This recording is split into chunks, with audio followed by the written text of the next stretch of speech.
Baik, sampai sini ada pertanyaan. Tapi nggak apa ya. Kalau orang masih belajar itu salah nggak apa? Salah. Kami dulu salah juga. Salah itu di di hadapan Allah ini kan karena lemah itu nggak masalah. Salah karena sombong baru nggak bermasalah di hadapan Allah. Kalau kita salah, kita merasa nggak bisa, terus kita masih mau belajar, jadi di sisi Allah kita nggak salah, masih betul, walaupun masih secara tajwid bisa. Tapi di mata Allah nggak salah karena kita masih merasa lemah dan masih mau belajar. Yang salah itu kalau udah salah terus masa menyombongkan diri, nggak mau belajar lagi, ya itu bermasalah di hadapan Allah. Baik, ada pertanyaan? Surah tajwid, apa kita artikan sedikit? Kita artikan aja ya. Saya kulu akan berkata as-sufaha'u, orang-orang tolol. Sufaha itu tolol boleh, bodoh boleh. Saya kulu akan berkata sufaha'u, orang-orang as-sufaha'u, orang-orang bodoh, orang-orang tolol. Minan nasi, dari manusia. Siapa tolol sini? Manusia. Yahudi. Di manusia di situ ini kan saya jelaskan Al-Baqarah ini banyak debat sama orang Yahudi. Jadi banyak lontaran-lontaran itu untuk orang Yahudi. Akan berkata orang-orang bodoh Yahudi tadi, minan nasi, dari manusia, ma wallahum, apa yang memalingkan mereka, an qiblatihim, dari kiblat mereka, allati kanu 'alaiha, yang dahulu mereka berkiblat kepadanya. Jadi 11 bulan Nabi di Madinah, Allah perintahkan yang awalnya menghadap ke Palestina, sekarang menghadap ke arah Mekah, ke Masjidil Haram. Awalnya ke Masjidil Aqsa, Palestina. Jadi sekarang disuruh menghadap ke Mekah. Dan Mekah dengan Madinah ini, posisi Mekah dengan Palestina di Madinah itu depan belakang. Jadi kalau Mekah kano, wati Madinah di Palestina di balik adab. Jadi awal mula Masjid Madinah itu dibangun ngadapnya ke Palestina, arah belakang. 11 bulan kiblat ke Masjid Palestina di Masjid Aqsa, Allah suruh lupa. Maka begitu dirubah tuh, orang Yahudi kan awal-awalnya kan agak-agak senang sedikit tuh. Orang ini ikut kita nih kan gitu. Tapi mereka membuli terus Nabi ini, dibully Nabi ini sama orang-orang Yahudi. Maka Nabi itu mengharap bahwasanya kiblat itu balik lagi ke Mekah, balik lagi ke Ka'bah. Karena awal mula tuh Nabi itu sebelum ada sholat 5 waktu, arah kiblatnya waktu di Mekah itu ke arah Ka'bah memang. Kan ada riwayatnya Nabi sholat di depan Ka'bah itu. Terus sama orang dikasih tai onta. Nabi itu ingin setelah di Madinah tuh maunya kiblat itu arah ke Ka'bah lagi, bukan arah ke Masjidil Aqsa. Ternyata dikabulkan setelah 11. Baru ditanya lagi, ya berubah kiblat mana ini kan gitu. Orang-orang bodoh tuh nggak tahu arah ke Palestina tuh Allah perintahkan, arah ke Mekah juga Allah yang ada masalah sebenarnya. Arah ke Masjidil Aqsa, siapa yang perintah? Allah. Terus ngarah ke Ka'bah, siapa yang perintah? Kan sama aja, nggak masalah itu sebenarnya. Kayak gitu. Tapi mereka mempermasalahkan. Kul, katakanlah, lillahil masyriq wal maghrib, milik Allah arah timur dan arah barat.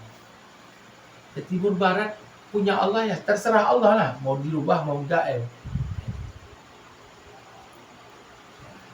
Tapi ini kan Allah tanda sayang dengan Nabi. Nabi nggak minta. Cuma Nabi nengok ke langit, Nabi itu kepingin aja. Kepingin tuh arah ke kiblat tuh ke Allah.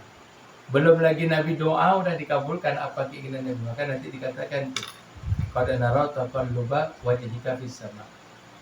Ya, ketika engkau sholat kamu mandang ke langit itu, tahu Allah mau apa itu tahu.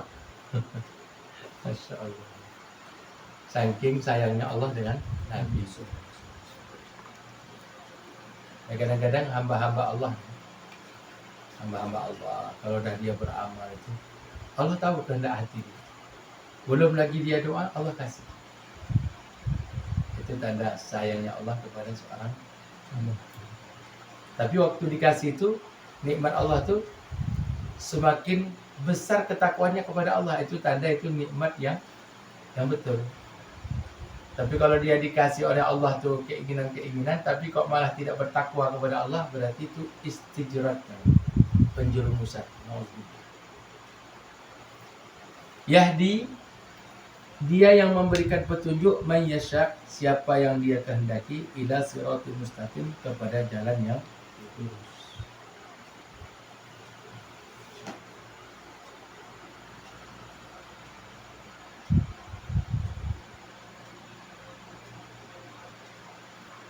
Ini memang depan belakang.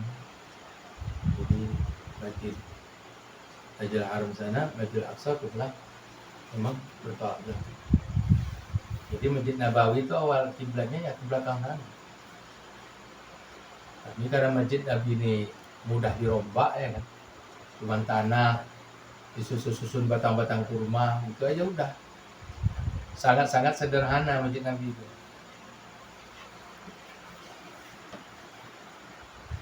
Wa kadzalika, dan demikianlah, ja'alnakum, kami menjadikan mereka ummatan, satu umat, wasatan, pertengahan. Jadi pernah menghadap ke Ka'bah, pernah menghadap ke Masjidil Aqsa. Menghadap permanen kali ke Masjidil Aqsa pun tidak, menghadap ke Mekah pun tidak. Awalnya ke Madinah. Awalnya ke Masjidil Aqsa di Madinah ya. Wasatan, umat pertengahan, litakunu, agar kalian menjadi syuhada'a, saksi-saksi, ala nasi, atas manusia. Umat pertengahan di sini umat yang adil, yang tidak berat sebelah, baik ke dunia maupun ke akhirat, tetapi seimbang antara keduanya. Orang tuh kehidupan ini seimbang dunia akhirat sudah bagus sekali tuh. Seimbang. Kalau seimbang kan sama, baik dah itu. Tapi kita ini buktinya ini masih berat sebelah, masih berat ke dunianya dan ke akhirat. Jadi orang kalau kehidupannya tuh akhirat sama dunia tuh seimbang tuh udah mantap kali tuh. Kita hitung waktu kita, banyak ngabiskan waktu ke dunia apa banyak masukkan ke akhirat? Iya, faktanya gitu kan. Tapi wasatan itu sebagai. Tapi sebenarnya kalau dibandingkan mana ada apa-apanya dunia ini dibanding dengan akhirat, nggak ada apa-apanya. Nggak ada apa-apanya.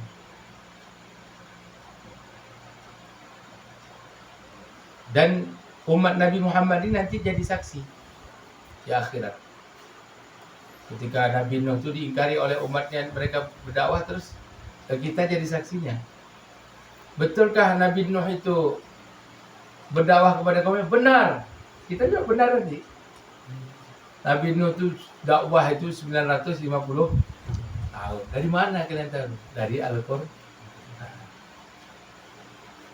Jadi kita diceritakan dalam Al-Qur'an ini nanti sebagai saksi. Al-Qur'an ini kan kalamullah, nggak bisa diprotes itu. Allah yang ngasih tahu kita, dan kita sebagai saksi ahli nanti, bukan saksi mata, saksi ahli. Kan di pengadilan itu kan ada saksi dua, ada saksi mata, ada saksi ahli. Saksi ahli itu yang nggak harus melihat kejadian, tapi dia melihat kabar. Dan nanti umat Nabi Muhammad akan menjadi saksi ahli. Maksudnya seluruh para nabi, para rasul itu sudah berdakwah kepada umatnya, tapi umatnya yang menolak. Wa yakuna, dan menjadi ar-rasulu, Rasul Nabi Muhammad, alaikum, atas kalian, syahidan, sebagai saksi. Wa ma, dan tidaklah kami jadikan, wa ma ja'alna, tidaklah kami jadikan al-qiblata, kiblat allati, yang dahulu kamu, alaiha, berkiblat kepadanya, ke Masjid Aqsa, illa, melainkan lina alama, agar kami mengetahui, may yattabi'ur rasul, siapa yang mengikuti Rasul, mimman yang qaribu ala aqibai, dari siapa yang berbalik ke belakang. Jadi kalian itu mau ikut Nabi itu karena arah kiblat, apa ikut Nabi itu memang yakin Rasulullah itu sebagai seorang Rasul?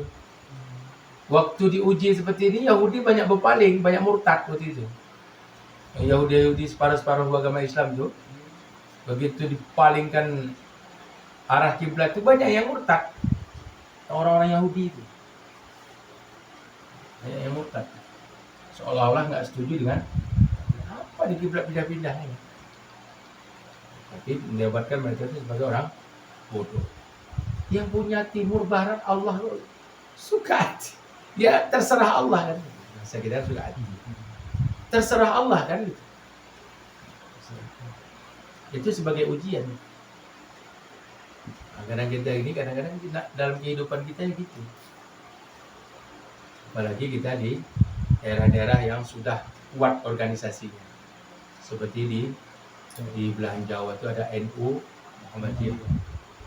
Kita ini kalau udah NU itu tiba-tiba mungkin ada fikih itu mungkin orang Muhammadiyah yang betul gitu. Dari segi kajian hadisnya, ilmiahnya itu benar. Tapi karena bukan golongan kita, ya kita salahin juga itu. Nggak setuju kita. Kadang-kadang gitu, aswabiyahnya kuat. Ya kita diuji. Ya. Makanya kalau Gus Bahak bilang tuh ada kajian ilmiah. Selagi kajian itu ilmiah ya, silakan aja.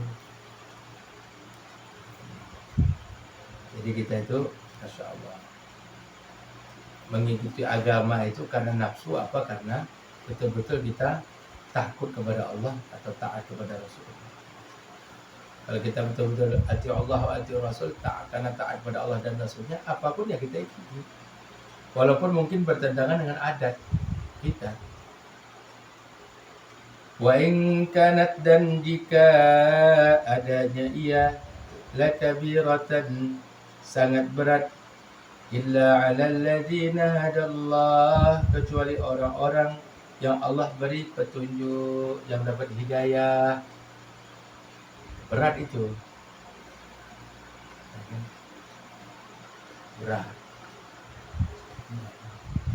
Kita ini udah menjadi tradisi keagamaan kita ini. Kalau habis sholat misalnya, zikirnya dipimpin oleh seorang imam. Zikirnya kan boleh dipimpin oleh imam, boleh tidak. Coba ada imam tuh nggak mau mimpin zikir, ya zikir masing-masing ya boleh-boleh saja dalam segi kajian ilmiah kan gitu. Cuman kalau kita tes buat kayak gitu di masjid kita itu ada yang berat tuh. Apa imam ini kayaknya udah wahabi. Padahal itu dari segi ilmiah, zikir itu mau terpimpin oleh imam boleh, tak terpimpin pun boleh, zikir masing-masing. Ada masalah. Ya kan? Zikir-zikir ma'zur yang sudah ada hadis yang dari Rasulullah tuh, ada hadis yang sahih. Silahkan diamalkan masing-masing. Tapi karena udah tradisi dekat kita, udah kebiasaan tuh zikir dipimpin. Begitu imam tak mau mimpin, Assalamualaikum warahmatullahi wabarakatuh. Assalamualaikum warahmatullahi wabarakatuh. Dia bar. Ya, imamnya zikir. Padahal imam maksudnya zikir masing-masing. Bukan tak zikir, tapi zikir masing-masing. Ya boleh aja. Secara segi ilmiah zikir masing-masing boleh, zikir bersama boleh. Itu kan ada masalah kan? Tapi bermasalah bagi kita. Karena bermasalah itu dari segi kebiasaan, berubah kebiasaan. Kadang-kadang masyarakat berubah kebiasaan. Yahudi itu udah biasa kalau sholat itu ngadap ke Masjidil Aqsa. Ketika ada perintah suruh ngadap ke Masjidil Haram, mulai di situ dapat ujian. Orang-orang yang betul-betul ikut Rasulullah, ati Allah wa ati Rasul, ya mereka ikut 100% nggak ada protes. Tapi baru orang-orang yang imannya masih lemah, ya waktu itu ya lemah betulan, nampak dia. Orang yang protes-protes juga. Bahkan ada sebagian yang murtad, balik lagi ke agama Yahudi. Wa ma kana Allahu liyudhi'a imanakum, dan tidak ada, dan wa ma kana Allah, dan Allah tidak ada, maksudnya Allah Subhanahu wa taala tidak liyudhi'a imanakum, ya kan, menyia-nyiakan iman kalian. Ada pertanyaan. Iman di situ maksudnya sholat. Ya kemarin yang kita sholat ke Masjid Aqsa itu gimana? Apa dapat pahala apa enggak kan itu? Kan 11 bulan ngadap ke Masjid Aqsa. Tapi sebagian kan udah mati. Udah meninggal. Tak sempat ngadap ke Masjidil Haram. Ya. Yang cuma ngadap ke Masjid Aqsa kemarin dapat pahala enggak? Dijawab. Wa ma kana Allahu liyudhi'a imanakum. Dan Allah tidak menyia-nyiakan sholat mereka. Maksudnya sholat mereka yang kemarin ikut perintah Allah ngadap ke Masjid Aqsa juga dapat pahala. Iman di situ maksudnya sholat. Itu dalil Al-Imam Bukhari di dalam Sahih Bukharinya mengatakan makna hakikat iman dengan Islam itu sama, semakna. Islam sama iman itu semakna, walaupun beda lafaz. Islam itu artinya penyerahan diri, iman itu keyakinan. Tapi dari segi istilah itu iman dengan Islam itu satu makna. Ya orang iman itu orang Islam, ya orang Islam itu orang iman. Tapi kalau ngaku Islam belum tentu iman. Ngaku iman belum tentu Islam. Wa minan nasi may yaqulu amanna billah. Mereka bilang kami beriman. Tapi mereka sebenarnya tidak beriman. Yang ngaku-ngaku doang. Jadi iman dengan Islam itu semakna. Kadang-kadang makna iman itu dibuat untuk amalan. Karena iman liudhi'a imanakum di sini, imanakum di sini mesti sholat mereka tidak disia-siakan oleh Allah yang kemarin ngadap ke Palestina, yang ngadap ke Aqsa. Jadi makna iman dengan Islam itu semakna, termasuk dalilnya ini dalam Sahih Bukhari gitu. Innallaha, sesungguhnya Allah bin nasi kepada manusia, la raufur rahim, benar-benar maha pengasih, maha penyayang. Rauf itu maksudnya penyantun. Allah maha penyantun, lagi maha penyayang. Qad nara, sungguh kami melihat taqalluba, bolak-balik mengadahkan wajhika, wajahmu fis samai, ke langit. Nabi menghadap ke langit aja. Sebenarnya ada keinginan Nabi ini memang mau kiblat tuh mau pindah ke tapi tunggu perintah Allah. Tapi Allah pun karena sayangnya kepada Nabi ya. Fala nuwalliyannaka, maka sungguh kami memalingkanmu kiblatan, kiblat tardaha, yang kamu menyukainya.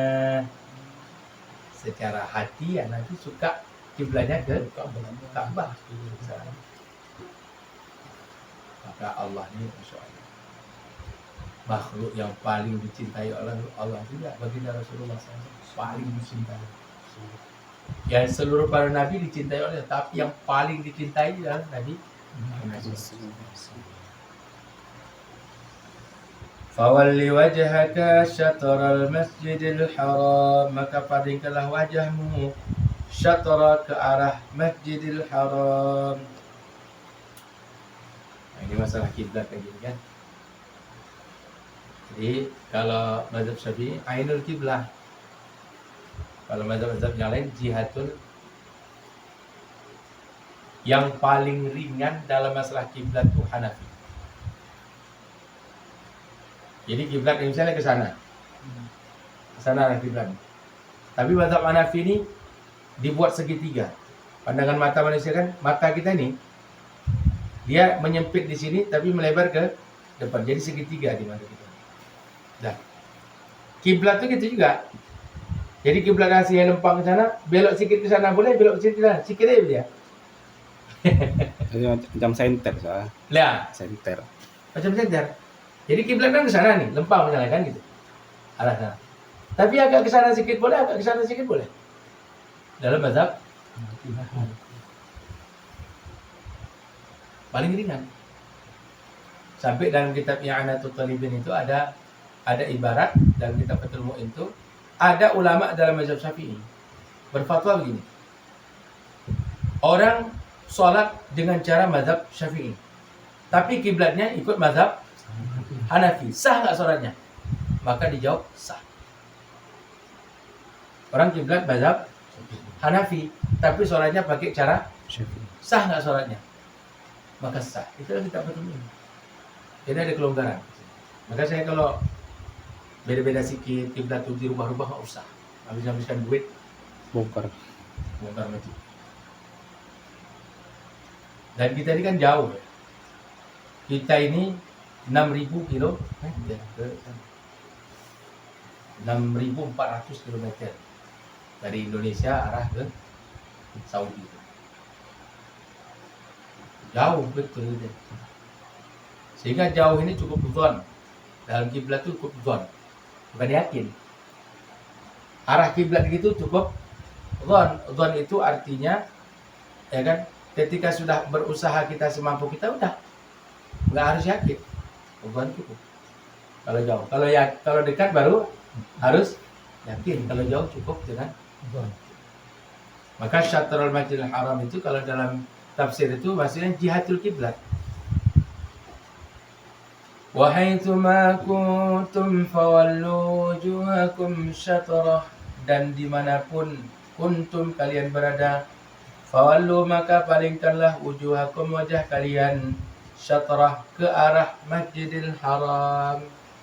Jadi dimanapun di belahan bumi ini, mau di Indonesia mau kemana, pokoknya arah kiblat itu ke Masjidil Haram.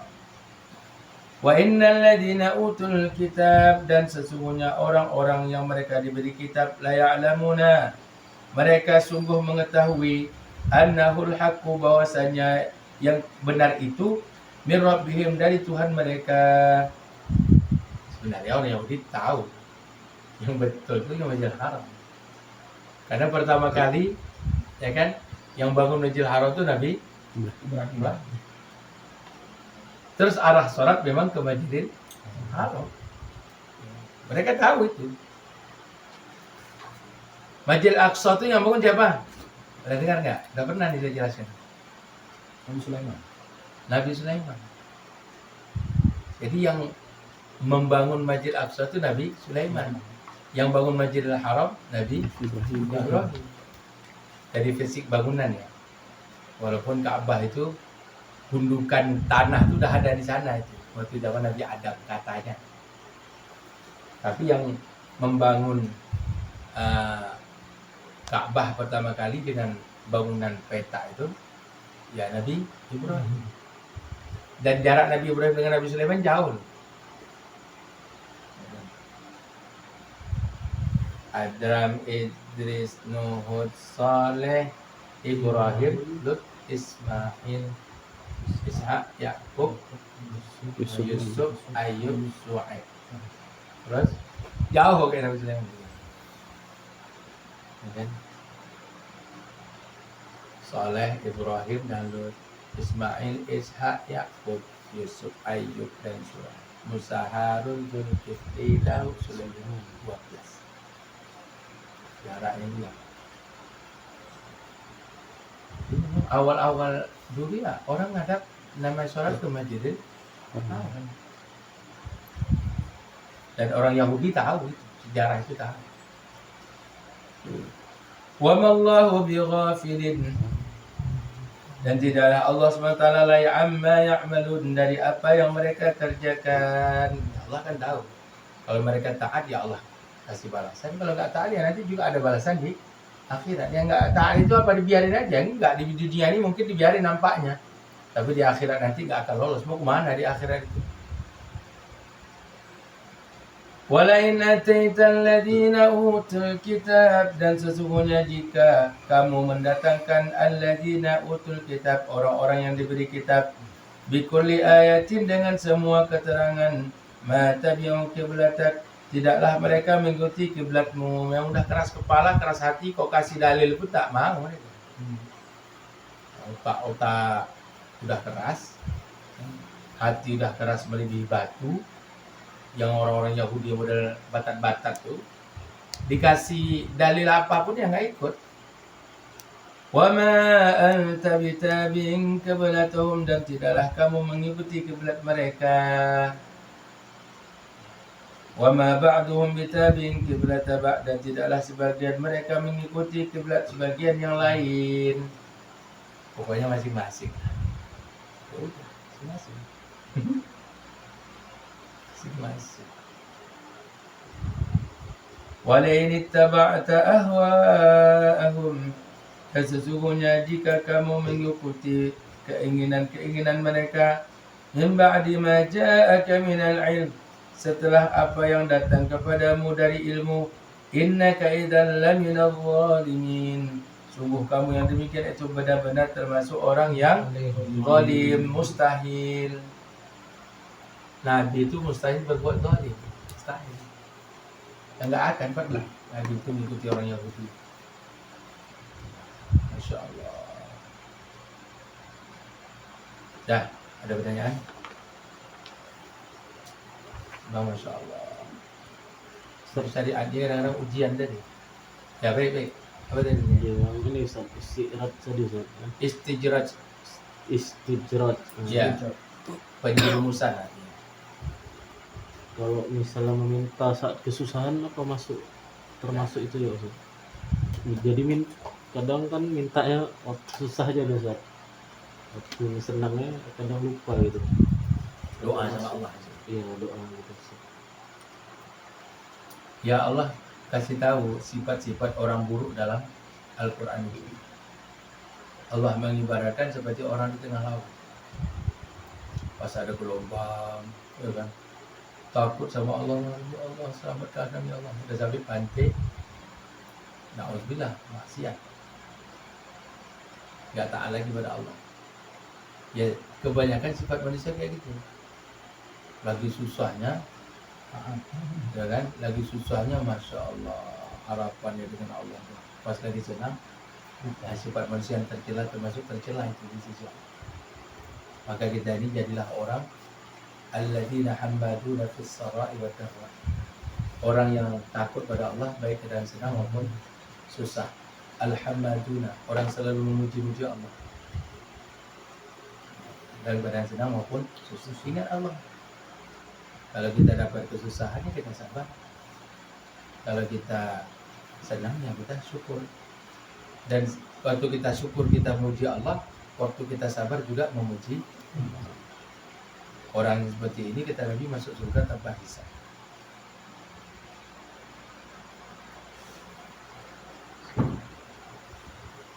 Ya, baik, ada pertanyaan lain? Nah, itu termasuk itu tadi sifat tercela. Nabi ketika di Arafah itu hari Jumat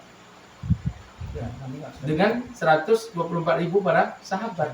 Dengan jumlah segitu banyaknya Nabi tidak mengerjakan sholat Jumat. Itu dari mazhab Syafi'i mengatakan kalau orang dalam perjalanan tidak ada sholat Jumat. Seumpama ada sholat Jumat, Nabi tentu sholat Jumat di Arafah. Tapi buktinya tidak sholat Jumat. Tapi mazhab Hanafi beda lagi dari ini. Mereka mengatakan sholat Jumat ya seperti sholat Zuhur. Tata caranya ya beda. Mau dalam perjalanan, mau kerja, pokoknya sah sholat Jumat.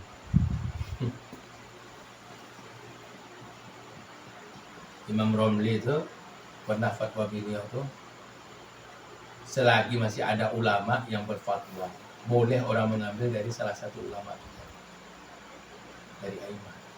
Pendapat nggak terikat kan. Tapi kalau Syekh Ibnu Hajar ya wajib memilih salah satu mazhab. Kalau campur-campur nanti jadi nafsu, jadi tasahul, haram. Tapi Imam Romli ibadah kita sama Allah kok haram-haraman gimana? Udah, salah. Baik, ada pertanyaan lain? Ustaz, masalah sholat yang ringan saja dalam perjalanan. Kalau kita sudah sampai misalnya katakanlah ke bandar, sampai bandar, berapa hari boleh di jamaah selama kita di bandar? Kalau kita sudah menentukan waktunya, maka batasannya 4 hari. Maksudnya 4 hari itu gimana? Maksud batasan 4 hari itu, kita mau berapa hari di bandar? Oh 5 hari, berarti kan sudah lewat 4 hari. Begitu sampai bandar nggak boleh lagi. Karena kita sudah niat bermukim. Jadi mukim itu 4 hari bukan 3 hari. Kalau 3 hari masih bisa dijamak, masih bisa dikosor. Berapa hari wak di bandar? 3 hari. Masih bisa dikodok, dikosor dan di. Berapa hari wak di bandar? 4 hari. Begitu kita sampai bandar nggak bisa lagi dijamak. Karena sudah niat bermukim. Sekarang kita nggak nentukan waktunya. Berapa hari wak di bandar? Belum tahu lagi. bisa mengkosor dan menjamak selama 18 hari. Jadi kalau ke bandar saya ditentukan apa lagi? Dia tahu kalau dia siap pulang. Kalau mata nak jalan-jalan, jalan kan belum tahu lagi nih. Misalnya tahun sekitar 18 hari. Boleh menjamak selama 18 hari. Paham ya? Jadi kalau udah ditentukan, cara lagi. Kalau udah ditentukan lebih dari 4 hari, tidak lagi. Udah mungkin kita waktu. Saya misalnya ke Temburu. Mau berapa? Ya liburan tahun depan baru pulang lagi. Begitu sampai saya ke Temburu, walaupun bukan rumah saya di situ, cuma pondok karena saya sudah menetap di situ. Begitu sampai pesantren nggak boleh lagi jamaah. Jadi batasan mukim itu 4 hari. Di bawah 4 hari bukan mukim namanya. 4 hari ke atas baru dihitung mukim. Kalau sudah berniat 4 hari atau ke atas kita niatkan, apa lagi seminggu, langsung tak boleh di. Ya. Tapi kalau saya tentukan waktunya, apa lagi Pak? Belum tahu lagi nih. Yang pilih gayo lagi, 18 hari boleh gitu. Itu dalam kitab Fathul Mu'in diterangkan. Itu tadi Ustaz, kalau di tempat itu, kalau di perjalanannya Ustaz? Kan Bebas. Sampai 10 tahun dulu apa? Saya perjalanan terus. Mau pergi ke Mekah sana kan? jalan kaki di sana. 9 bulan. Selama 9 bulan itu bisa di Jamaah. jamak, bisa dikosor. Selagi belum sampai. Sampai ke Mekah, sholat 2 rakaat, balik lagi. Jamak terus lagi. Bisa. Ada yang jalan kaki kan. Jalan kaki. Jadi kaki ke Mekah. Jalan kaki ke Mekah. Jadi para sahabat dulu kan, dalam kitab Risatul Mu'awanah itu ada kisah itu. Ada sahabat tuh di Madinah tuh dengar hadis dari sahabat yang lain. Rasulullah SAW bersabda seperti ini, tapi sahabat ini tadi kurang yakin dengan sahabat ini tadi. Nggak yakin dengan sahabat satu yang nggak hadis. Betul kok, dengarkan hadis itu benar. Ada saksi yang lain? Ada Fulan bin Fulan. Di mana dia sekarang? Di Irak. Akhirnya dia pikiran, neon berhari-hari untuk nyari satu Hadis. Kita cari alamat, dapatlah rumah sahabat. Rumahnya tingkat. Sahabat tadi dari atas buka jendela. Assalamualaikum, waalaikumsalam. Masya Allah, sahabat dari Madinah. Ya kan? Saya turun, apa antum naik? Dua pilihan. Saya turun, kita ngobrol bareng di bawah. Atau antum naik ke atas, kita ngobrol di atas. Nggak usah. Kau nggak usah turun, aku nggak usah naik. Lewat jendela aja. Apa masalah? Apa benar kau mendengarkan hadis Rasulullah SAW bersabda seperti ini? Benar katanya. Udah, mau itu aja. Balik onta, pulang lagi ke Madinah. Sesimpel itu kehidupan para sahabat. Kalau kita udah jalan jauh-jauh, tanggung ya kan? Udah singgah ke rumah kawan kita, makan gratis 2 hari sana kan? Mana tempat enak nih kan? Jalan sana, jalan kemari, habiskan duit orang aja. Habis ke sana apa perlu? Saya belajar 1 hadis. Benar? Benar. Balik hari itu juga. Tak sempat singgah ke rumah. Kau tak usah turun, aku nggak usah naik kan? Simple kan? Segelas air putih pun nggak buat kan. Jadi sahabat ini semangatnya nyari ilmu ya betul-betul memang mau ilmu, bukan mau bertandang rumah kawan ya. Kalau kita kan parah kali kawan tuh. Jauh-jauh dari kemari tak singgah ke rumah. Kita makan-makan mie Aceh itu kan. Bikin kopi sanger gitu.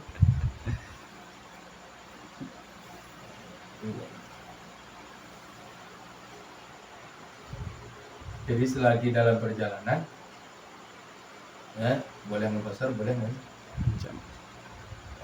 Itu asli. Kalau kita Nah, Ustaz, misal tadi udah diniatkan 4 atau 5 hari dan di Banda gitu Ustaz. Iya. Kalau kita mau pulang lagi itu bisa kita niatkan Bisa. pondok kosong Ya, gitu. kosor, jamak. Kalau dalam perjalanan lagi bisa. Intinya kan kita kan sampai di satu tempat tuh kita bermukim apa enggak? Kalau kita udah bermukim di sana ya nggak bisa. Ketika kita belum menentukan kita mukim atau tidak di situ, tak usah kita tentukan. Jadi kita bisa menjamak dan mengkosor selama 18 hari. Ketika kita bilang seminggu aku di sini, udah habis, nggak ada lagi. Begitu sampai nggak bisa jamak, nggak bisa. Jadi bilang aja, belum tentu. Bisa jadi besok pulang, mana tahu ada keperluan. Udah, nggak usah tentu-tentukan. 18 hari kita. Nah, itu ilmunya itu. Tapi kalau tentu ke 2 hari tak tetap mungkin. Boleh. Oh iya. Jadi bawa sampai hari. Empat. Nah, betul. Ya. 3 hari, batang boleh. 3 hari setengah, batang boleh. Berapa hari di ini? 3 hari 4 malam. Belum lagi. Kalau nggak tahu ilmunya Ustaz, misalnya kemarin ada saya Ustaz gitu kan sama kawan. Kami udah niatkan memang selama 5 hari di sana gitu. Cuman karena belum tahu ilmunya nih Ustaz. Apakah ini di Kosor jamaah, orang usah. Anggap aja udah lunas. Karena memang udah sempat udah 3 harinya udah karena belum pulang kan udah 2 hari lagi pulang itu Ustaz kan. Kami nggak jamaah lagi. Cuman untuk 3 hari Ustaz. Ya. Enggak apa-apa. Insyaallah dimaafkan. Karena masalah-masalah terperinci dalam fikih ini memang harus dikuasai betul. Ya kalau kita nggak menguasai terus kita dengar-dengar ilmu kita cuma segitu kita buat ya nggak masalah. Ya sekitar ilmu kita. Kecuali kita jahil betul memang tak tahu apa-apa ya nggak usah. Wajib dikodo semuanya. Tapi kalau kita ada tahu sedikit-sedikit, tapi kita ada salah, itu nggak masalah. Karena dalam fikih ini dalam bab-bab sholat itu ada ina alima. Kalau orang berdiri, udah berdiri betul, waktu tahiyat akhir awal, terus dia duduk lagi, batal sholatnya. Kalau dia tahu, kalau tak tahu dia nggak batal. Berarti kan ada keringanan dalam fikih. Jadi, apa wajib dikodo sholat tadi? Nggak perlu, karena dia tidak tahu. Maka kata Gus Bah, enak jadi orang nggak tahu apa enak jadi orang tahu? Enak nggak tahu, enak jadi orang bodoh kan? Katanya.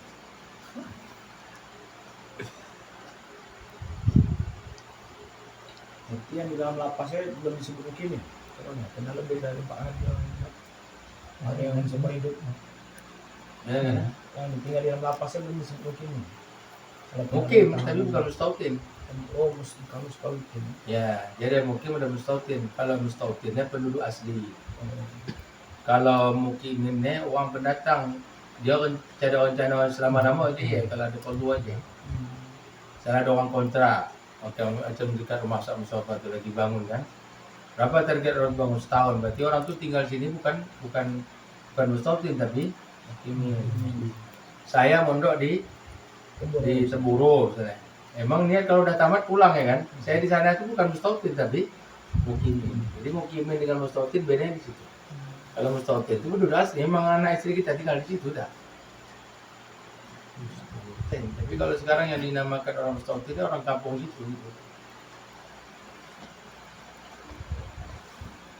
Masya Allah. Ada pertanyaan lain? Ustaz, saya nih amalannya kurang, sebenarnya hafalannya nggak ada juga kan. Tapi pengen punya anak hafal Quran Ustaz. Ada amalan khusus Ustaz? Ya nggak ada. Dia punya anak nanti di Quran. Jadi yang di Quran. Di Nah, kita kan kata Kiai Maimun Zubair, kita ini kan bukan ayam katanya. Kalau ayam itu habis punya anak, dia hati dikit lah dibiarin ini. Mau jadi apa nggak tahu.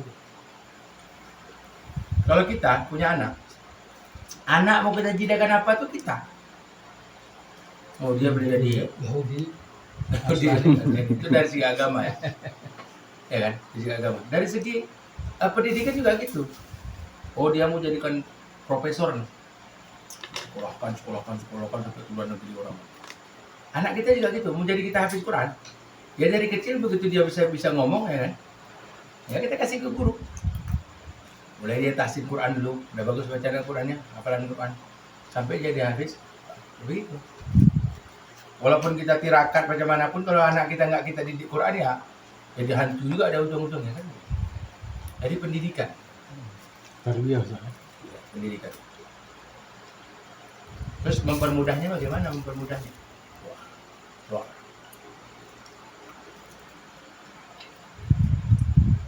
Jadi misalnya abang mau anak habis Quran kan? Doa itu sih, ya Allah jadikanlah anak-anak keturunanku menjadi orang-orang yang ahli Al-Quran. Ya? Dan mereka mendapatkan derajat di akhirat dengan sebab Al-Quran. Ya udah, aja dong.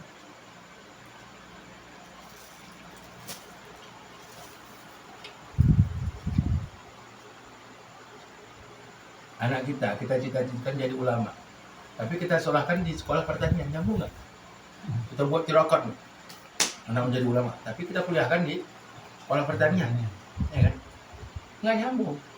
Kalau menjadi ulama ya sekolah di daerah, belajar hadis Quran, baca nang sorab ya kan? Kita sekolahkan ke Mesir sana, ya kan? Atau ke Madinah sana. Udah jadi dia. Kenapa rumah ini jadi ustaz semua? Memang pesantren semua mana? Tamat SD kami terbang masing-masing. Wah, tembak-tembak ya kan.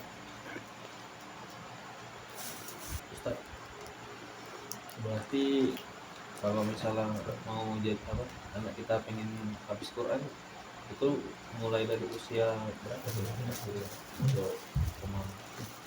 Dari umur 7 tahun. Dari tahun. Ya nggak harus dia ngapal dulu tahsin. Kita bawa ke mulut. Saya ngapal Quran sama SMP. Si Taufik itu ngapal Quran tamat SMK.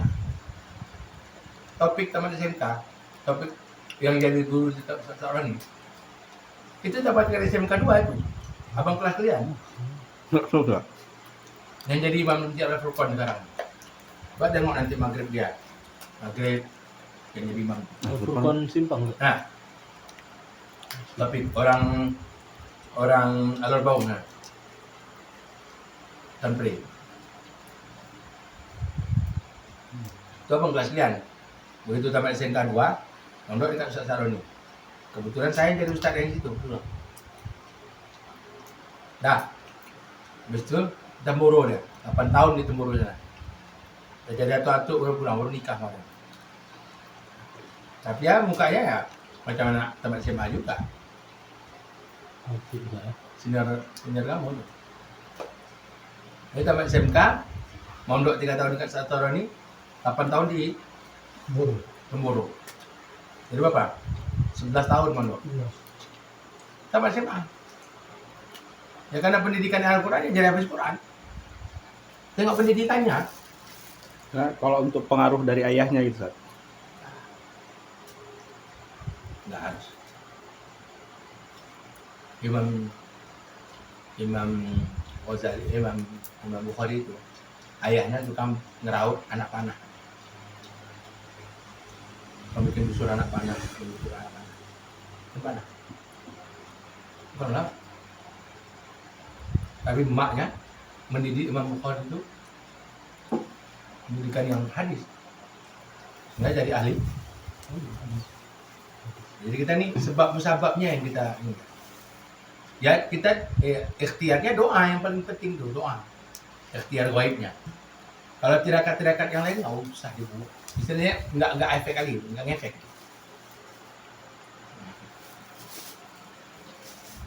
Punya cita-cita, doa, anak tadi dididikkan dengan bergantung yang kita inginkan. Anak kezaran, alim-alim semua. Ada pun nak mondok luar negeri, mondok di rumahnya jadi orang alim. Hafiz Quran dulu.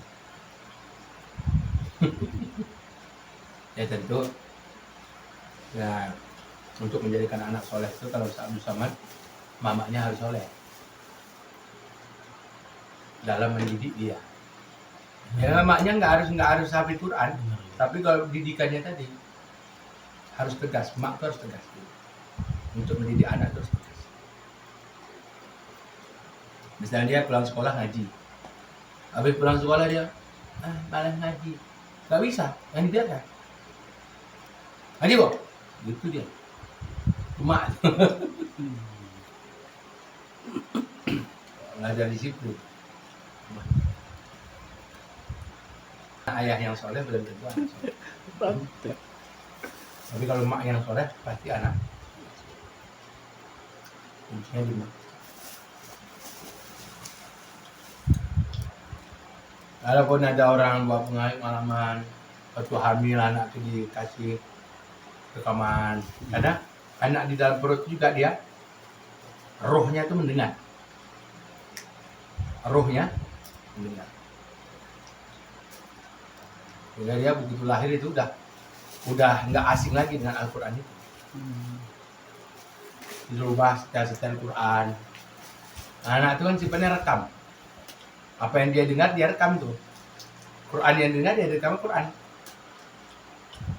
Kita nih dinding, tembok, meja, kita ini apa semua dari mana? Dari mendengar. Ini kipas angin. Ini tripod namanya. Dari mana? Pernah baca?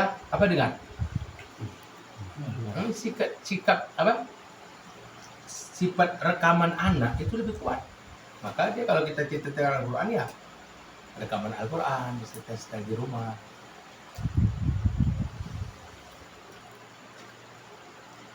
Kalau kita yang baca Quran kan Senin Kamis kita baca Quran di rumah ya kan. Apa yang dia dengar ya kan? Kita sibuk lagi ya. Kalau cuma tip aja di setel kan mudah. Nah itu mendengar dari rekaman Ustaz. Mendengar aja, apa dapat pahala juga Ustaz? Apalagi kalau sambil tidur terus kita ketiduran Ustaz. Dapat. Waktu sadar aja dapat pahala. Udah tidur kan dapat pahala. Udah tidur dapat pahala tidur lah.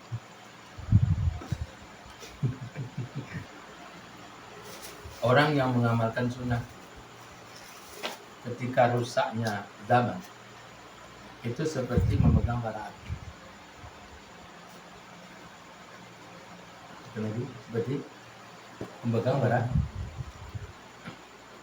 Artinya apa berat? Kapan orang itu berat untuk mengamalkan agama?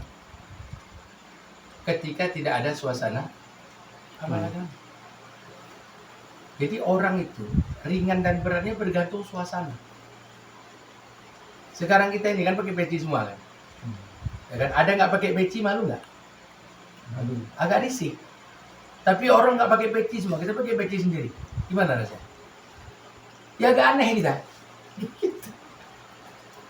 Jadi suasana itu mempengaruhi mudah atau tidaknya amal agama itu. Maka anak itu disuasanakan dengan Quran. Di rumah itu Al-Quran. Disuasanakan. Ya Al-Quran disuasanakan. Nanti anak itu mudah. Orang itu akan menjalankan takdirnya masing-masing. Dan usaha yang kita lakukan itulah jalan takdir. Usaha yang kita lakukan itulah jalan. Jadi usaha kita sendiri itu juga takdir. Makanya kayak kata Imam juga, anak kita menjadi apa ya kita. Mau kita jadikan ulama, ya kita sekolahkan agama. Kata beliau, anak saya sampai ke luar negeri, sampai ke Mesir saya kirim belajar agama. Biar jadi ulama katanya.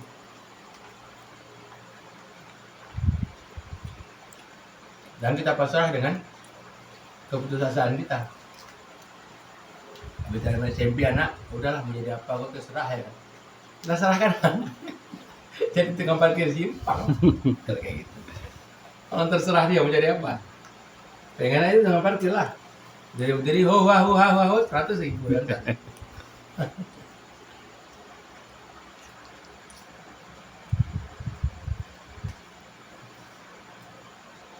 Itu lagi ramai juga Ustaz di sosial media. Misalnya orang tua dengan anak. Jadi si anak harus dibebaskan. Terus kalau udah besar, misalnya orang tuanya susah atau senang, tidak ada tanggung jawab si anak ini tadi untuk mencukupinya tadi. Itu dalam Islam gimana Ustaz? Dalam Islam, anta wa maluka li abika. Nabi menasihati anak. Anak tadi ngadu sama Nabi. Ya Rasulullah, ayah saya numpang makan sama saya. Kadang duit saya pun diambil. Coba nasihati ayah saya, jangan juga makan harta saya. Nabi malah marah ke anaknya. Memang anak doa kau ini. Anta wa maluka li abika. Kamu dan hartamu punya ayah. Suka hati ayahmu makan kamu. Ini kan orang tua itu ketika anak punya kemampuan melebihi nafkah dia dan anaknya, wajib dia menafkahi emaknya. Wajib. Bukan termasuk orang cilaka tuh. ketika emak ayahnya sudah tua, tapi tidak menyebabkan dia masuk surga. Nggak mau dia khidmat sama orang tuanya.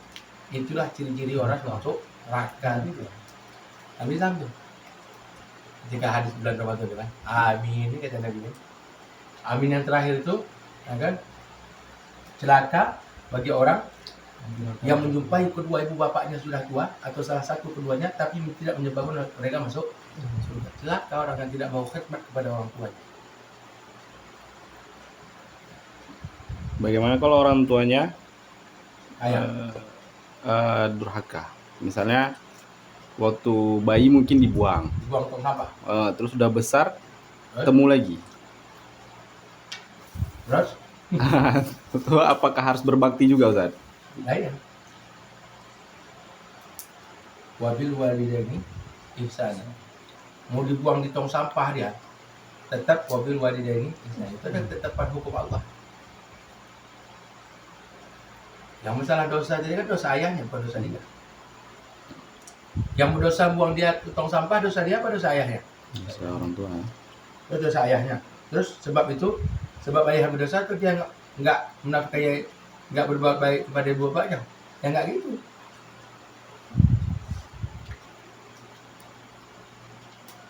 Jadi kayak saya namanya, kayak Usman, orang kedua. Itu dia ceramah, dia bilang,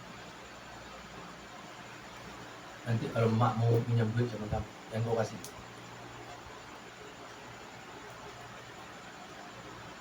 Tanya,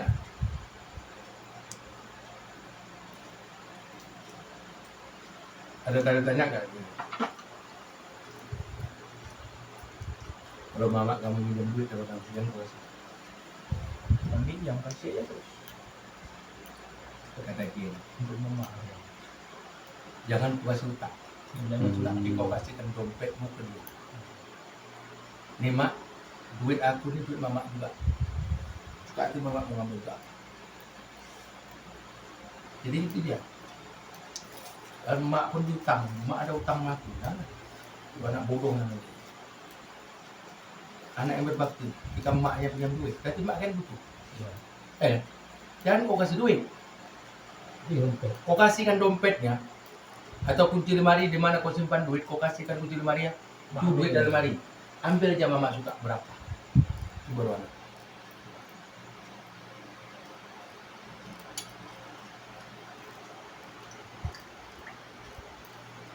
Dan orang tua nggak mungkin memiskinkan anaknya. Nggak mungkin dia kurang ajar dia ambil duit mudah. Kalau istri kita ya, kasih dompet istri kita. Habis. 1.000 perak dikasih. Waktu kita ngopi sama kawan kita tak ada lagi duit di dompet. Betul lah. Betul lah. Nanti kau rasa. Banyak lah orang. Karena ngecek kan. Tapi kalau emak enggak. Saya paham, Ustaz. Maksudnya yang di sosial media itu ada yang komen gini, Ustaz. Orang tua saya suka judol. Nah, Judol, dia minta tuh alasannya ini itu udah pasti untuk itu. Nah, Kasih ya. Nasihat, Informasi ya. nasihati. jadi apakah memang mengabdinya itu? La ta'ata li makhluqin li maksiatil khaliq. Tidak boleh taat kepada makhluk untuk bermaksiat kepada Allah.